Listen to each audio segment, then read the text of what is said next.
Өмірге келеді адам қайту үшін, Аллаға сансыз шүкір айту үшін. Тәніңді тапсырғанда қара жерге, қасыңа бірге жатар қайтуысың.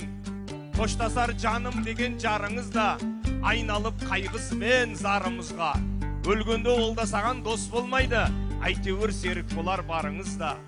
Балаң да еріп бармас жырақ қалар, қолынан бар келгені жылап қалар. Кезегі келген кезде, келмес шақтан олдағы мәңгілікке тұрақта бар. Ажалдың кеткен кезде уысың да, досың да алып қалмас туысың да.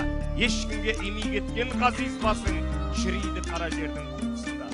Сондағы сенгеніміз малымыз ба, олдағы жолай алмас маңымызға. Жоқ әлде, өлген кезде тірек болар атақтан, тәжіңізбен тағыңыз ба? Қараша келген кезде, солыған гүлдей араша болмас олар жаныңызда. Шыққанда өмір дейтін жолыңыздан, осының бәрі үзіледі қолыңыздан. Мыңғырған жылқы, сиыр қойларыңыз, олар да еріп бармас соңыңыздан. Басыңнан өткен кезде заманыңыз, өшеді жарық көрер жанарыңыз. Сол кезде сізбен бірге еріп барар, жасаған тірлігіңде амалыңыз. Аллаға деген берік иманыңыз, сол болар қалқаныңмен қамалыңыз. Бұл өмір өте шығар көшемес пе? Түспейік сондықтан да бос екеске. Оқыған намазың мен оразаңыз, Құдайдың бізге берген қош емес пе? Зекетің, барып келген қажылығың, жанашыр жолдастарың осы емес пе?